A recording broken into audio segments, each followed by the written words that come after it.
देखिए, हमारे मुल्क में कुछ ऐसे नफरती लोग भी होते हैं जो सब्जी बेचने वाले से भी आधार कार्ड मांगते हैं।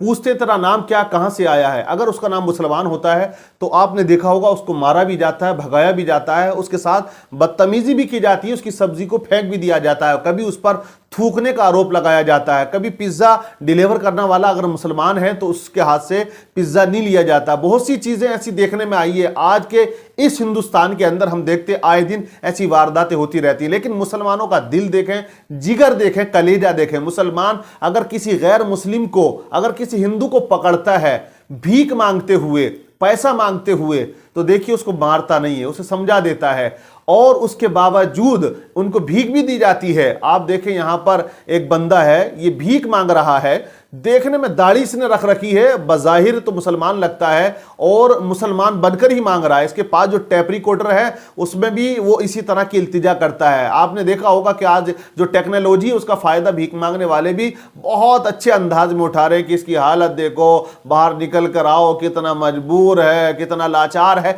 इस तरह का उसमें जो है चलता रहता है। वो आराम से बीड़ी मार रहा है, पी रहा है और खूब सुकून के साथ पैसा कमा रहा है। शराब की बोतल इसने खरीदी थी शायद कहीं से, और एक मुस्लिम नौजवान ने इसको देख लिया तो समझ लिया और फिर इसका ताक़ुब किया। पहले ये वीडियो आप देख लें।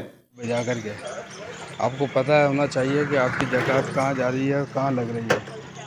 कार्ड कहाँ तुम्हारा है? आधार कार्ड दो तुम्हारा। अभी साथ में नहीं लाए, साथ में नहीं लाए। साथ में नहीं लाए? हाँ। कहाँ के रहने वाले? मैं एमपी के है। नाम बोलो तुम। मेरा राशिद है? राशिद। और वो जो गया लेटरिंग करने के लिए, वो चाचा का क्या नाम? वो चाचा का उनको मालूम है, हम तो हम साथ में। वो अलग है। हाँ। और अभी धान मंडी से तुम ना सब्जी मंडी के अंदर में तो होते हुए आए तीनों साथ में। हाँ तो साथ में। और मंदिर की गली में वहाँ क्या लेने गए थे उसके? कौन सा? तो मंदिर की गली में उसे पास में क्या लेने गए थे उसके घर में? वो बाटल बनने गए थे, पानी की बाटल भरने गए थे। इतना टाइम लगता है अंदर बाटल भरने? कमरे के अंदर में बैठ करके बाटल भर रहे थे? ये बनने गए थे, हम तो बाहर ही बैठे थे। अब तू बाहर बैठा था तो वहाँ पिया क्या तुमने? क्या पिया तुमने? क्या पी के आए तुम अभी अंदर? वो कमरे के अंदर में पानी मिलता है वहाँ पे? मैं इस मोहल्ले में रहता हूँ, मेरे को मालूम है इस कमरे में क्या मिलता है और यहाँ घरों में क्या बिकता है। तुम्हारा को शर्म आनी चाहिए मुसलमानों के नाम पर डायरियाँ रख करके, और तुम ज़कात और पैसा इकट्ठा करते हो और टेप रिकॉर्ड भर करके बाहर निकल के देखो एक यतीम मजलूम निकला है। तो मुसलमान भी है कि नहीं है पहले ये बता। हम तो हिंदू है, मुँह से मांग के खाते हिंदू है। तो नाम बोल, तेरा सही नाम बोल। विनोद। कौन सी जाति का? भील समाज का है। कहाँ का मेन प्रॉपर कहाँ का रहने वाला है? जावरा का। जावरा। तेरा पूरा नाम पता, जोर से बोल। जावरा का रहने वाला हूँ। नाम बोल। विनोद। विनोद। विनोद। आदिवासी। जाति आदिवासी। नहीं तो ये मुसलमान का भेष रूप धार करके तू मना जो क्यों है ज़कात मांगते हो, और फिर तू यहाँ पे दारू पी रहा है? मांग के खाते। तो तू मांग के करा तो हिंदू बन के भी मांग के खाना, तेरा को कोई देने के लिए मना करेगा? मुसलमान का रूप धार करके और फिर कैसेटें भर के तू ज़कात इकट्ठी कर रहा है और फिर यहाँ आकर के दारू पी रहा है। चला इसको कैसेट को एक बार।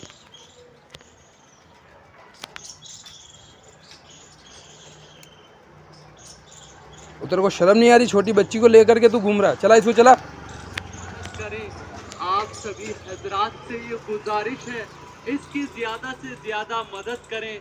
मेरे प्यारे बहनों भाइयों, अपने घरों से निकलकर अपनी आंखों से इसकी हालत देखो, कितना मजबूर और कितना लाचार है।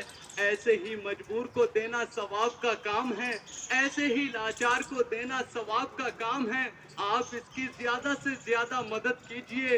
ये गरीब, तो ये अपना नाम जो है वो विनोद बता रहा है। पहले पूछने पर इसने अपना नाम राशिद बताया, बाद में विनोद बताया जब उसने सख्ती के साथ पूछा। तो आप देखें यहाँ कोई बदतमीजी इसके साथ नहीं की जाती है। लेकिन अगर यहीं पर मुसलमान होता और गैर मुस्लिमों के पास होता, और खासकर विश्व गुंडा परिषद के लोग अगर होते, तो वो उसके साथ न जाने क्या करते, मॉब लिंचिंग हो गई होती। तो आप देखें मुसलमान अमन पसंद है। लेकिन मुसलमानों को मैं एक पैगाम दूंगा, ज़कात आप दें तो देखभाल कर दें, सोच समझ कर दें। पहचान वाले को आप ज़कात दें जिसके बारे में आप जानते हैं कि ये हमारी पहचान का है, गरीब है और इस लायक है कि इसको ज़कात दी जाए, तो उसको आप ज़कात दें। हालांकि लोग मदरसे के बारे में भी बहुत ज़्यादा अनाप शनाप बका करते हैं कि मौलवियों को ज़कात ना दी जाए, मदरसे में लगाते हैं, ये जायज़ नहीं, नाजायज़ नहीं, बहुत सारी बातें होती हैं। आप मदरसे के लिए ज़कात दे सकते हैं, लेकिन रसीद जो कटेगी वो मौलवी साहब की जिम्मेदारी है कि उसका हिला शरी कराएंगे, क्योंकि मुसलमानों के अंदर इतना दिल या इतना जिगरा नहीं है कि मदरसे के लिए इमदाद दें। मैं खुद कहता हूं चलिए ज़कात मदरसे को ना दें आप, लेकिन मदरसे फिर कैसे चलेंगे? मुसलमानों के पास वो जेब नहीं है कि जो मदरसों को इमदाद कर सके। ज़कात मुसलमान देता है, सदका देता है, फितरा देता है और कुर्बानी की खाल का पैसा देता है। इसके अलावा अगर आप रसीद लेकर जाओगे तो वो अपने हालात का रोना रोता है। शादी में वो अगर लाखों रुपया खर्च कर देगा तो उसे रोना नहीं आएगा, मकान में अच्छा पैसा लगाएगा रोना नहीं आएगा, लेकिन मस्जिद मदरसे के नाम से आप अगर रसीद लेकर जाओगे तो उसको रोना आएगा। अगर उसके पास दिल है तो वो इतना है कि बस वो ज़कात दे सकता है, सदका दे सकता है, फितरा दे सकता है, इमदाद नहीं दे सकता है। तो आज के इस दौर में जो मौलवियों पर कहते हैं ना ज़कात खोर हैं, ज़कात खाते हैं, मेरे भाई ये मदरसे बंद हो जाएंगे, इमाम नहीं मिलेंगे, मौलवी नहीं मिलेंगे। ये मौलवी उलमा जाते हैं दर दर घर घर जाकर जो है वो रसीद बनाते हैं आपकी ज़कात की। आप ज़कात ही देते हो, इमदाद नहीं कर पाते हो। अगर आप इमदाद करो, कौम अगर इमदाद करने लगे तो मदरसों को ज़कात की जरूरत नहीं पड़ेगी। लेकिन क्या किया जाए, मजबूरी है। अगर वो ज़कात भी अगर ना ली जाए, हिला शरई करा के नहीं लगाई जाए, तो फिर मदरसे में जो पढ़ाने वाले तनख्वाह कहां से आएगी? मदरसे में जो खाना बनता है, लाखों रुपया मंथली का खर्च होता है, वो कहां से आएगा? फिर नहीं आएगा तो मदरसा बंद हो जाएगा। मेरी नजर में ऐसे बहुत से मदरसे जहां मौलवी लोग मेहनत करते थे और गांव के लोगों ने कहा ये खा रहे हैं, ये पी रहे हैं और इस्तीफे कर दिए, बाहर कर दिया उनको। आज वहां जाकर देखोगे, ईमानदारी की बात, वहां कुत्ते बैठे हैं।